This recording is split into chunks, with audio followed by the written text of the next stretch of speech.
You're listening to Inside the Village, where all news is local and no topic is off limits. So help me, Bob, it's bully in the alley. Hey, bully in the alley. So help me, Bob, it's Welcome back to another episode of Inside the Village across the Village Media Network with Michael Friscolanti, our editor-in-chief here at Village Media, Derek Turner, executive producer of the show. My name is Scott Sexsmith. Great to be back. It's been a few weeks. Yes, we've had some things going on. We've had some stuff. Some stuff. I know we had lots of people emailing, wondering where we've been. Yes, we did. I noticed the beard is still intact, as are your Detroit Tigers. That's great news, Scott. Yeah, I superstitious as ever. I can't touch it, and I know people are starting to look at me and wonder, does this guy really work here, or who is this guy? But Pick him up off a street as corner. As we speak today, the Tigers are 1 win away from going to the American League Championship Series. If we beat the Guardians today, we are in against either the Yankees or the Royals. It has been the most magical ride of my life with this team. Yeah. I've cheered for this team since I was 8 years old. We've had some good seasons. We were really dominant in the Verlander Cabrera years. We went to the LCS 3 years in a row. But there are 13 rookies on this team. That is wild. It is the craziest run I've ever seen. And you said back at the end of August they were, what, 10 or 11? 10 games back. 0.2% chance of making the playoffs. And then they then they went on like a 6-game winning streak. I remember telling my son, I believe it's not over. And I haven't shaved since. No, you have not. No. And it shows. It does. It's quite nice, I would say. It's kind of Grizzly Adams-ish. It's ish. Yeah, Sasquatch-ish. Yeah, don't get started on that.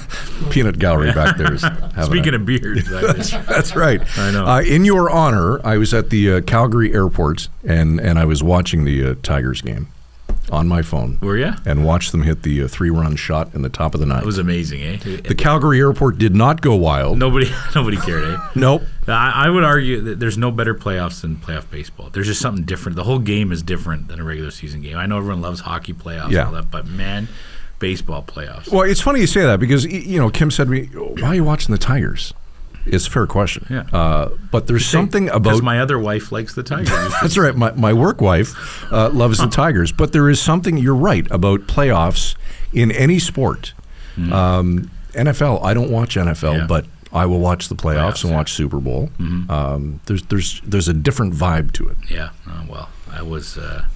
that game where Carpenter hit that dinger was it's unbelievable. I can't say, I don't imagine how they would ever do anything better than what they've done this year. Now, I don't want to jinx it, but if they advance against New York or Kansas City, who do you like and why as an opponent? I don't care, but I will say this. We played the Yankees 3 times. The last 3 times we played them in the playoffs, we beat them out. So I'm not afraid of the Yankees. I'm not afraid of Yankee Stadium. Bring it on. All right. I want to quickly talk about healthcare. I heard you have some personal experience. We were out west, little vacation, hence why we haven't been here for a couple of weeks, and ran into a bit of a canoeing mishap at Lake Louise, and dislocated my finger. In a canoe? Yes. You make it sound like it's so impossible. Well, I'm interested to hear how that happened. Canoeing around Lake Louise, which, by the way, is spectacular. If you've never been, strongly encourage you to do so. Kim gets out of the canoe. Everything's fine. My leg had fallen asleep during the paddle. Sorry. Now, if you've ever had that happen and try to walk when your leg or your foot is asleep, you'll know it's virtually impossible. Okay. So I tried to do the virtually impossible thing and get out of the canoe while my leg was asleep. And I lost my footing and kind of fell backwards on the dock. And the attendant, made sure I was okay. And he said, well, just sit there, wait till your leg, wakes up, and then, you can carry on. Oh, that's great. I felt good. I looked down at my hand, which had a glove on because it was cool out there. And I thought, why is it pointing in a 90-degree direction? And I took my glove off, and sure enough, it should be this way. It was that way, but didn't feel a thing. Was it sleeping too? Well, I'll tell you. Anyway, I can't say enough great things about the staff at the Fairmont Shadow Lake Louise. They took excellent care of us. Anyway, fast forward to an hour or so later, the paramedics had to come because we learned that in Lake Louise there's no fire and EMS. They have to come from Banff. Oh. And so the paramedics showed up and snapped her back into place and gave me a lovely ride back to the Mineral Springs Banff Hospital. Here's the story I want to tell. We all talk about the state of healthcare in the province of Ontario, and when you go to the emergency room, it can be 10, 12, 14 hours of waiting time. We were in and out of that hospital in about an hour. Really? And in that hour, I saw 2 nurses, 2 doctors, and an x-ray tech. Now, did you have any conversation with them about why they were so efficient? Well, here now, full disclosure, the population of Banff is, 8,500, and it's also not ski season. So you don't have, people skiing into, trees and stuff like that. Yeah. But it also shows you that if the infrastructure is right, the funding is there, the staffing is there, that it can run, like a well-oiled machine. So it's great. It's also possible they wanted to all see the guy who dislocated his pinky in a canoe. What are the odds? It's possible, right? Really? Do you know how you did it? Like, did you hit the side of the canoe? I didn't feel it. So I think what happened was I think my finger may have got caught in between one of the spaces in between the boards on the dock. And I went one way and my hand went the other way. Yeah. And you didn't feel it, eh? Didn't feel a thing. It makes me cringe just. Well, you saw the picture. Derek saw the picture. Are we going to show the picture? We're not. You know what? I thought about it. It's too much? It wouldn't be. We'd need a big disclaimer. It looked like the number 7. Yeah. It looked like the number 7. Can we draw it and put a drawing up? Put a drawing on it. I think your description is good enough. Yes, and we'll leave it at that. Anyway. Sorry, go ahead. No, I was just going to give a shout out again to the Fairmont Shadow Lake Louise, the staff there, and Mac and Mike, the 2 paramedics from the Banff Mineral Springs. So they had Hospital. to drive to where you were? 45 minutes they had to drive. You couldn't drive to them? Well, we were on a shuttle, right? Didn't have our own transportation. I see. Yeah. Well, speaking of transit, I was also on a plane while you were gone. Yes. I was heading to Toronto. And I had 3 people on the plane stop and say they recognized me from Sioux today. And one guy specifically stopped me in the bathroom at the airport in Toronto. Yeah. Said, I love your podcast you do with you and Scott. I listened to it. It's great. Wow. And I said, are you serious, man? You're like me looking around for the camera, right? Where's Ashton Kutcher? Are we being punked? He goes, no, I really like it. He goes, I like the subjects you guys talk about. So I said, thanks, man. That's very kind of you. All right. So we both had eventful travel. I didn't dislocate anything. But, No. Did you tell the boss? I did not, actually. All right. I'm sure he'll listen to this. And Yeah. I'm sure he will, He'll tell us all about just like he listens to every show. This guy in the bathroom listened way more than the boss does. All right. In all seriousness, while we were away, Lots of big stuff. Lots of big stuff going on here in the village. Let's tell the listeners in case they missed this. We acquired Queen's Park Today and Parliament Today, 2 leading political newsletters. As we continue to expand, Queen's Park Today is a very popular. It's kind of the one place that everyone who wants to be in the know in provincial politics, they subscribe to this newsletter. It's a daily newsletter. It was launched by Alison Smith, a great journalist, back in 2012. We've purchased it, we've acquired it, and it's going to come together with our team at the Trillium and at Queen's Park already. They're already together. The morning newsletter now for the Trillium is called Queen's Park Today. Right. And the staff is there, and some of the staff, and Allison, who ran Queen's Park Today, is going to be our editor in Toronto. We had to keep this secret as we worked this deal out. Of course. She's our new editor at Toronto Today.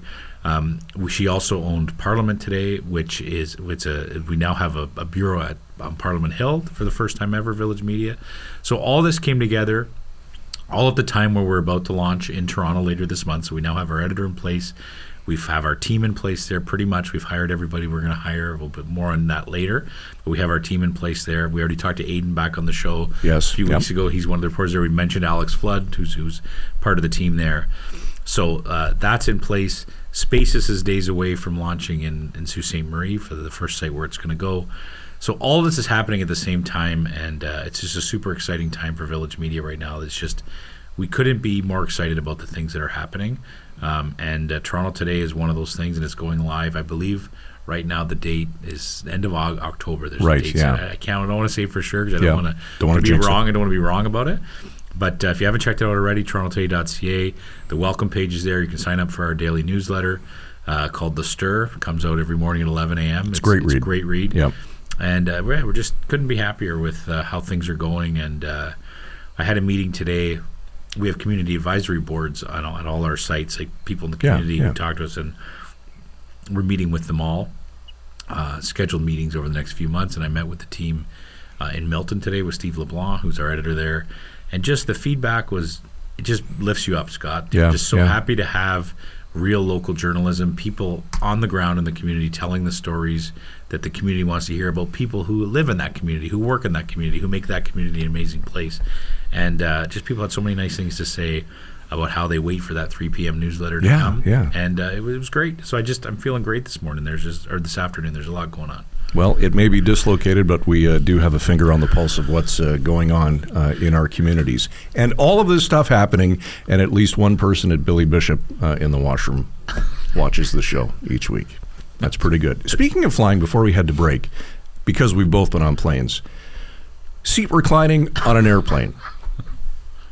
I don't do it. I think it's rude. I think it's rude, too. The person's, now if you see no one's behind you, maybe. Yeah. But yeah, if someone's behind you, you already have only this much space. What are you going to do? When you're flying economy, right? I mean, I know you don't, but for those of us that fly economy, what is that? There's no room, right? Yeah. And then you've got somebody doing this. Mm-hmm. Your screen is like this. You can't eat or drink, right? How do you eat?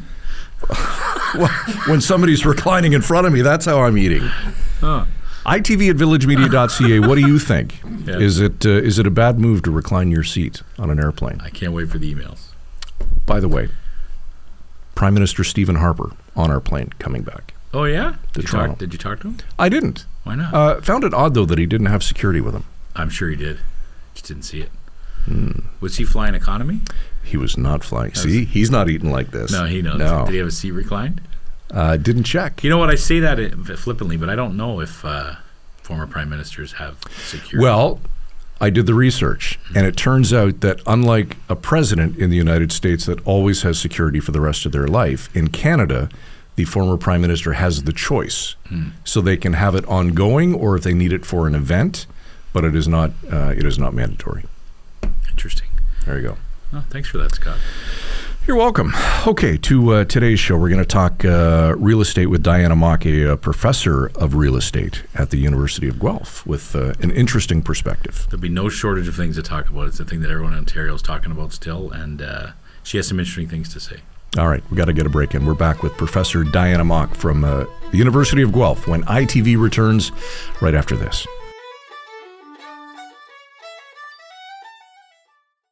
Reporters, editors, and journalists who go the extra mile to get the story and get it right. Go behind the scenes with those who cover the stories that matter most to you and your community. Look for it in the Village Features section of your favorite Village Media website across Ontario. For the most comprehensive coverage of Ontario politics anywhere, it's another installment of Trillium Talk across the Village Media Network. Essentially, this would amount to around $11 million in, lost money. The ministry's unofficial estimate of the number of people experiencing homelessness in the province is almost 250,000 people. The province knows that the CASs are in deficit. They will probably find out that this is one of the reasons why. Amidst the speculation of an early provincial election that the Ford government is worried about. Trillium Talk every Sunday morning at 8 across the Village Media Network.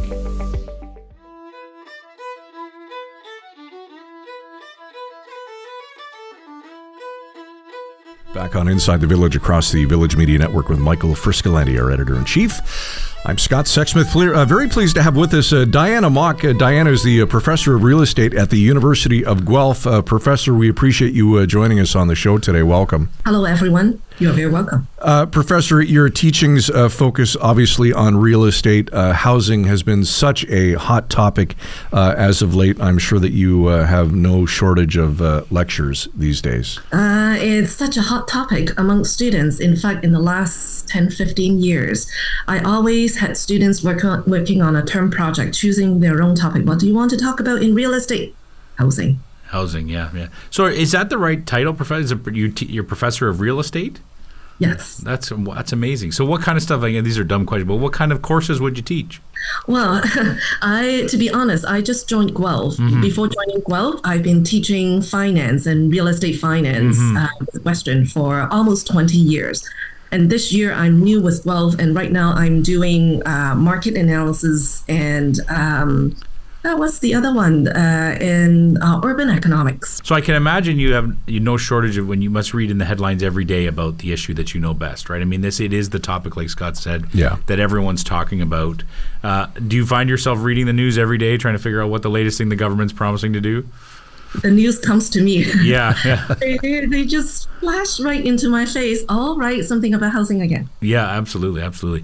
Professor, I guess that for me, the big question is, let's start with the housing crisis, right? We hear that term all the time. There's a housing crisis in Ontario, but it feels like we've really been only talking about it recently, more recently, right? How long has this been a problem, and one that's kind of been in the background that maybe we weren't talking about enough back in the day? The first time I was in touch with researching on housing was when I was a master's student. That was in early 1990s. And I still remember at that time, my professor invited a guest speaker from CMC talking about housing affordability. And at that time, we were talking about income to price was about 3 to 6 to about 4 times. And that was considered a major issue back then in the 1990s.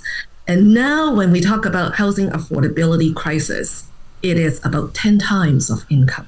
That's amazing. Sorry, go ahead, Scott. I was just going to say, let's dive into this, Professor. You argue that renting can offer very similar social benefits as home ownership, but how do you account for the lack of long-term security that many renters will experience, particularly with fluctuating rents and short-term leases, things like that? Can I clarify a little bit? Sure. I am not arguing that renting has many other social benefits equivalent to owning. So the benefits of in a stabilized unit, in a very stable environment, it's regardless of whether it's renting or owning. Stability is one thing. The type of tenure, it's another. So it is equally likely if someone can live in a neighborhood consisting of mostly renters and they are very happy, good neighbors and stable, the type of social benefits, it's no less than the benefits that otherwise achieved in a more owner-occupied setting.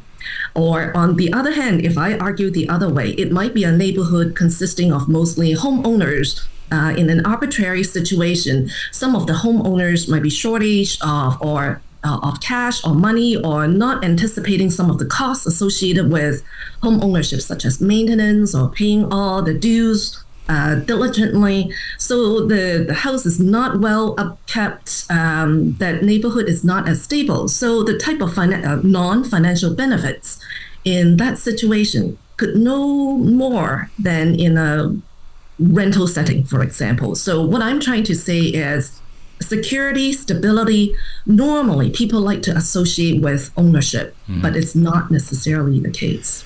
But do you have that same kind of security and stability when a landlord can up your rate yearly, where you may not face that with a typical mortgage, those kinds of instabilities?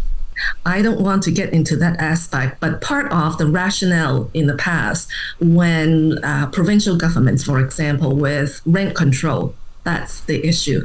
Can we deal with unanticipated sudden rise in rents and mitigate that type of risk by having some kind of a regulation? I think that is one of the rationale behind rent control. So I'm not saying, yes, rent control is the way to go. It is a very complex issue, way more than just talking about rent risk. But then that's what I mean. Stability not necessarily has to tie with the type of tenure. You've written recently about whether it's time to rethink home ownership, and that kind of caught my eye. I know we've touched on this already. But what is it you're saying? What are the pros and cons of home ownership? Not so much of the pros and cons of home ownership, but it's my complaint about the Canadian society. Not so much, but more so about if I walk into a restaurant of buffet, I want to have a dinner with variety. I'm anticipating to have a variety of different types of food available.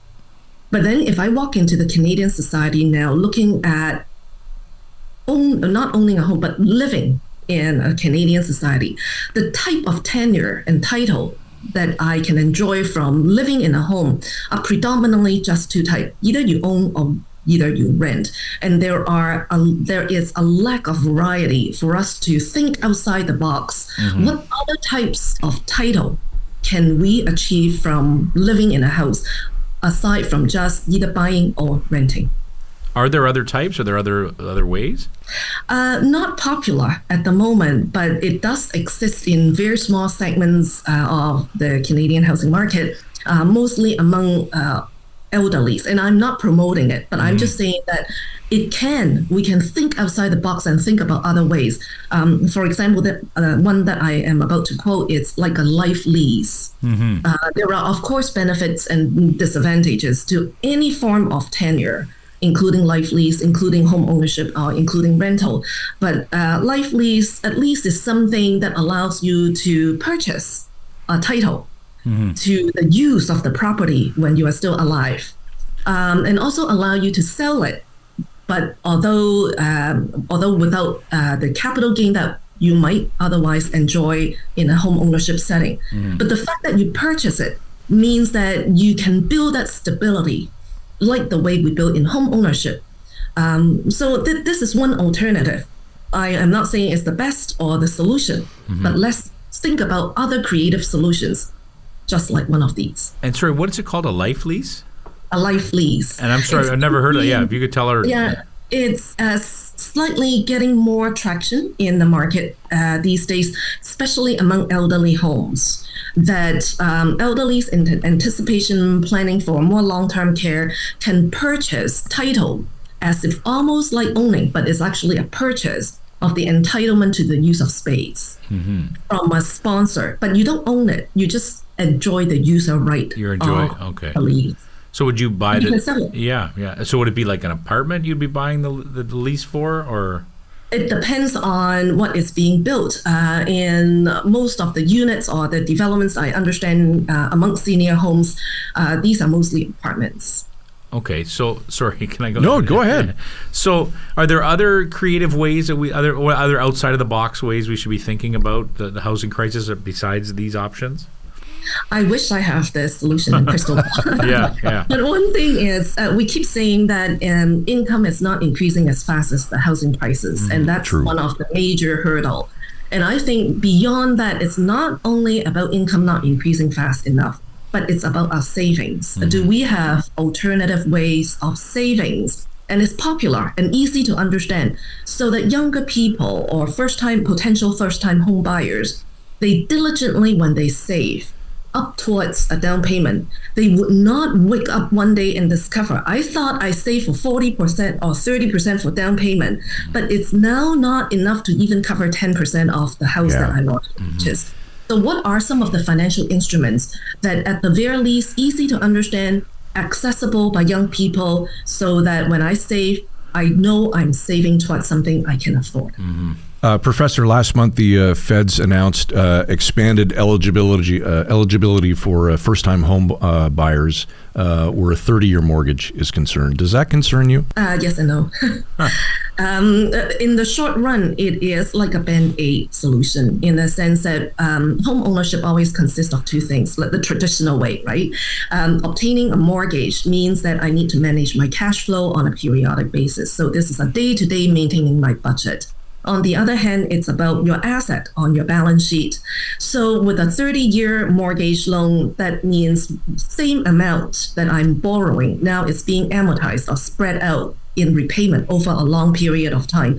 Technically, it will be a little easier for maintenance on a cash flow basis because it's being spread out for a longer period of time. But the fine print depends on the interest rate too. So the good news is the government is trying, and hopefully would help the younger people to achieve first-time home ownership in terms of maintaining the cash flow. But the downside is houses are expensive. They are expensive. So you still have a very large balance sheet, financed mostly by debt. And in particular, with a 30-year mortgage loan, if you sum up the interest, you pay a lot more than, let's say, a 25 loan. Do your students fear, Professor, that they'll never own a home? Everyone, every single day, talking about the same thing. I can imagine. Can we talk a little bit about Toronto or bigger cities where the condo markets have really shifted, right? We're seeing now in Toronto a huge unloading of condos, right? Yeah. Whereas 5 years ago, 7 years ago, they were selling like crazy for astronomical prices. People are now trying to sort of exit Toronto. And the numbers have shown, too, that more and more people are moving out of the big city, for example. What do you think is triggering that, and is that something that can be reversed? The first part, what's triggering that? I think partially COVID has played a part. For sure. Yeah. In the sense that the way we work, like the meeting now, like it's all online, making telecommunication, conferencing a lot more less dependent on face-to-face, number one, and number two, location in particular. And for that reason, people, not just young people, anyone contemplating buying a property and not being able to afford otherwise in this downtown area of big cities like Toronto, now they have an outlet. And in fact, I think the latest statistics from Census 2021, still a little outdated, already show the trend that the fastest growing cities are mainly outside of major metropolitan areas. Yeah, that makes sense. That's one thing. Would that reverse? This is really speculating. It's like a crystal ball. In the 1980s, when suburbanization was such a massive trend, firms and people are moving outside of city to suburban centers. People were asking the question, is that the end of the city center? And in 2000, we look at most cities like Toronto and Vancouver, the downtown are just as vibrant as you can imagine.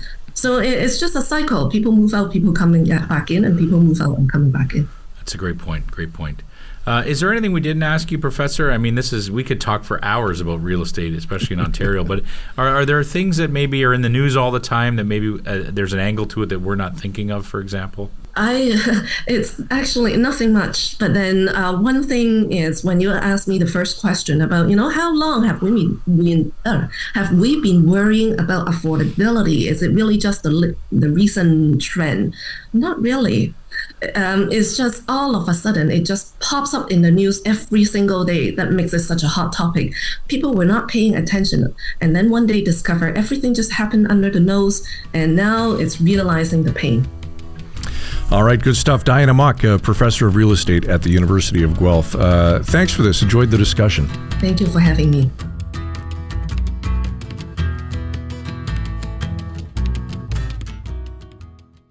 Last year, financial stress had me at my wit's end. I felt trapped and embarrassed that it had gotten so bad. I really felt I had nowhere to turn. That's when I called Ontario-wide Financial. Their home equity lending was a game changer for me. Despite my bad credit and being in a consumer proposal, they helped me get the cash I needed. Thanks to Ontario-wide Financial, I've started this year with hope, not stress. They gave me a fresh start, and they can do the same for you. Ontario-wide Financial, because everyone deserves a second chance. Reporters, editors, and journalists who go the extra mile to get the story and get it right. Go behind the scenes with those who cover the stories that matter most to you and your community. Look for it in the Village Features section of your favorite Village Media website across Ontario.